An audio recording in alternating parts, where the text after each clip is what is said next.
Maharashtra today 24 news सत्य परिस्थितीचा सविस्तर आढावा। नांदेड हादरले, नाल्यातील साचलेल्या पाण्यात बुडून 4 शाळकरी मुलांचा दुर्दैवी मृत्यू। शाळा सुटल्यावर काळाचा घाला, 4 बालकांचा नाल्यात बुडून दुर्दैवी मृत्यू। प्रशासनाचा हलगर्जीपणा की कंत्राटदाराची चूक, काठावर सापडले बूट आणि गणवेश। नांदेड शहरातून एक अत्यंत हृदयद्रावक आणि मन सुन्न करणारी घटना समोर आली आहे। शहरातील देगलूर नाका परिसरातील इस्लामपुरा भागातील 4 शाळकरी मुलांचा नाल्यातील साचलेल्या पाण्यात बुडून मृत्यू झाला आहे।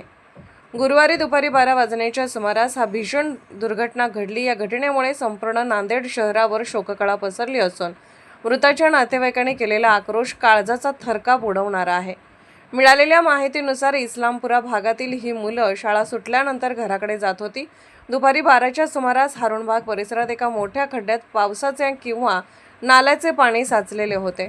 उन्हाचा तडाखा किंवा खेळण्याच्या ओघात ही मुलं पोहण्याच्या उद्देशाने त्या पाण्यात उतरली। मात्र खड्ड्यातील पाण्याचा अंदाज न आल्याने आणि पाणी अतिशय खोल असल्याने 4ही मुलांचा गुदमरून मृत्यू झाला। घटनेची माहिती मिळताच स्थानिक नागरिकांनी त्या ठिकाणी धाव घेतली। पाण्याच्या काठावर मुलांचे शालेय गणवेश, बूट आणि चपला आढळून आल्या तेव्हा या दुर्घटनेची भीषणता समोर आली। स्थानिकांनी तातडीने शोधमोहीम राबवून मुलांना बाहेर काढले, मात्र तोपर्यंत उशीर झाला होता। मृत मुलांचे वय 8 ते 18 वर्षाच्या दरम्यान आहे। मृतांची नावे मोहम्मद अली 13 वर्ष, मोहम्मद फुरकान 18 वर्ष, मोहम्मद अदनान 8 वर्ष, मोहम्मद रेहान 11 वर्ष। ज्या ठिकाणी ही घटना घडली तिथे महानगरपालिकेकडून खाजगी कंत्राटदारामार्फत नाल्याचे काम सुरू असल्याची प्राथमिक माहिती आहे।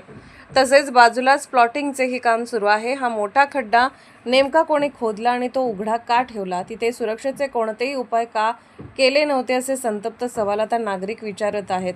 या दुर्घटनेला जबाबदार धरून संबंधित कंत्राटदार किंवा अधिकाऱ्यांवर कडक कारवाई करण्याची मागणी होत आहे।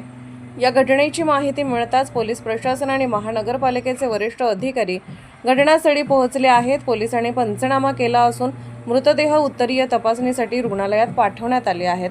या प्रकरणाची सखोल चौकशी सुरू असून दोषींवर कायदेशीर कारवाई करण्याचे आश्वासन प्रशासनाकडून देण्यात आले आहे। महाराष्ट्र टुडे मराठीसाठी ब्युरो रिपोर्ट, किरण सदावर्ते, नांदेड।